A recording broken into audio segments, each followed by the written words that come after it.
Et de nouveaux points, Bastia venait confirmer ses dernières bonnes prestations. Et là, c'est Lacombe qui, d'un tir magistral des 25 mètres, a mis et en difficulté et a marqué le premier but du TFC. Alors à ce moment-là, je crois que ça va déjà mieux sur le terrain. Voilà, à ce moment, ça va déjà mieux parce que nous étions assez nerveux déjà dès le matin du match. Et je pense que ce but de Guy Lacombe nous a vraiment libérés. Guy Lacombe à nouveau, coup franc, mais Olmeta a pu repousser. Olmeta, je ne sais pas ce que vous en pensez, a été, disons, médiocre. Oui, c'est ça. Vous savez, je pense que depuis le début de la saison, il réussit des prouesses. Je pense que ça peut arriver à n'importe qui d'avoir un passage à vide. Il est évident que quand on est gardien de but, ça se voit beaucoup plus que quand on est joueur de champ.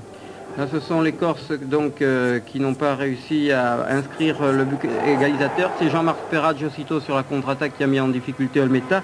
Samedi soir, les Toulousains avaient bien l'intention d'offrir aux insulaires une bonne balade du type, du jeu de Morlanducci, c'est fini. Là, je pense que c'est un joueur que vous connaissez bien, qui doit s'appeler Domergue et qui a mis en difficulté le portier Bastier. Et je crois que s'il n'a pas réussi là, eh bien là, il va réussir sur cette action. Camus vous donne la balle. Alors, expliquez-moi ce but, que je trouve extraordinaire.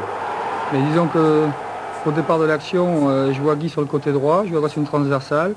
Puis par la suite, Guy fixe bien les deux défenseurs, qui donne un bon ballon dans l'axe à Raymond Camus, qui lui m'aperçoit et je pense qu'il m'a donné un bon ballon sur un plateau. Et quand on a la conviction de vouloir le mettre au fond, je pense que tout est réuni pour que ça y aille.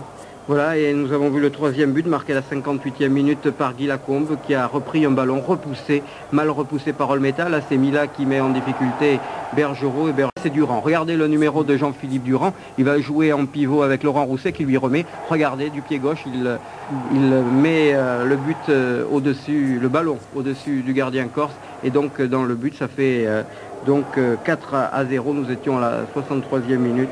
Là, je crois que le public a pu être satisfait de la prestation de ces poulains et une nouvelle fois Rousset a mis en difficulté le gardien corse qui s'en est bien sorti pour cette fois-là. Durand qui donne sur le côté gauche. En retrait un tir du même Durand, je crois. Et Olmeta ne peut se réfugier que dans ses buts. Ça c'est un peu l'image de cette rencontre. Mila qui tente de lober l'arrière défense, qui tente de vous lober. Là c'est une erreur, mais je crois que les Corses auraient peut-être mérité de réussir ce but parce qu'ils n'ont vraiment pas eu de chance dans cette rencontre, Jean-François. Oui, c'est sûr. Je pense qu'ils ont eu quand même beaucoup d'occasions par rapport au match précédent que nous avons fait chez nous. Je crois que c'est l'équipe qui nous a le plus inquiété sur le plan défensif. Et la Martialis n'a pas marqué une balle sur le poteau, oui. Oui, c'est ça.